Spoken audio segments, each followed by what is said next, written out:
Are you tired of working for someone else and want to take charge of your career? Starting your own business may be the answer you've been looking for. But where do you begin? Where's the starting point? In this video, I'll walk you through the essential steps to starting your own business, finding your niche, creating a business plan, choosing the right structure, and registering your business. And if you stay until the end, I will tell you about a business opportunity that will get you paid right.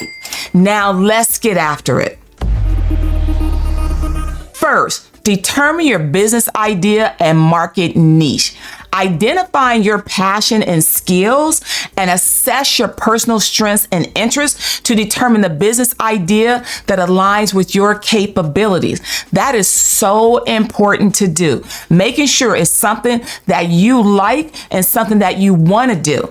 You also want to analyze the market demand. You got to do research to make sure that what it is that you want to do, that there's customers out there that actually want your service. Shut up and take my money. The worst thing you can do is have a business idea, be so gung-ho over it, but nobody wants to purchase from you. I talk to so many entrepreneurs that have great ideas, but they're not making any revenue because it's just a great idea that nobody wants. So sometimes you have to tweak those ideas so that they become golden opportunities for people who want to purchase your product. You want to also evaluate the competition.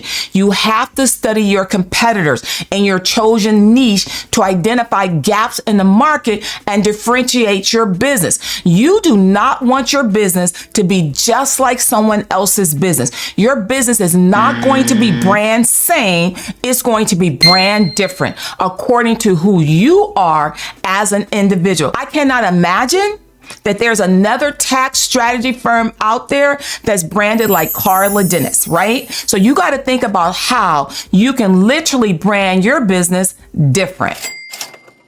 Number 2, create a business plan. So important to create a business plan. And when you do that, you want an executive summary that is going to give you an overview of your business, its objectives, and the market opportunity. Now, I didn't do this when I started my business. I wish I had known about it. I probably would have parlayed my business further, faster.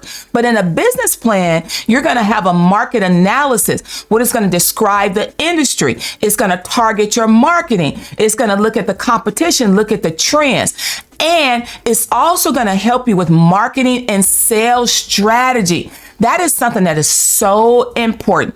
I think that we're passionate about what we do, but we don't have enough marketing strategy behind it. We don't have enough sales strategy behind it. And it doesn't matter what type of business you're in. We're all salespeople. We're all marketing people, because if we can't market and sell, we're not going to have any revenue. So it's important to outline your plans for reaching and retaining your customers. It's important to put together financial projections and estimates on how much revenue you think you're going to make, what your break even is in your business. And I want to make sure that you understand this. When you are running a business, you're not in business just because you want to get away from an employer, because business is way too much work for that. You could go somewhere and make a ton of money. You are in business to make a salary and profit. Okay, I need you to understand that. You need to have both. You need to have a salary and you need to have profit. That's why it's important as a business owner that you have an idea of the revenues that you're going to be making in that business, that you have an idea of the expenses that you should be paying out of the business. If not, you're just operating your business aimlessly, and you do not want to do that, because it's going to take you too long to get that business up and running, and you might run out of money sooner rather than later. So make sure you have a very strategic business plan with great numbers around revenue projection and great numbers around expenses. The third thing you want to do is choose your business structure. Now, many of you might be thinking, Carla, I'm just going to start my business as a sole proprietor. And you might, a sole proprietor, an LLC, perhaps an S corp. But you got to give consideration to some degree of personal liability and protection. And various entities offer different liability protection, different types of benefits, depending on the structure that you choose. And then there's also the tax implications. When you start a business, you can be plummeted with taxes if you do not know what you're doing. There's so many different ways that you can get caught up in a tax slinky. So you got to understand your tax benefits and obligations with each structure. You got to understand whether you want a flow through structure or whether you want the entity to pay the tax itself. You also have to think about the ongoing administration of running various business entities.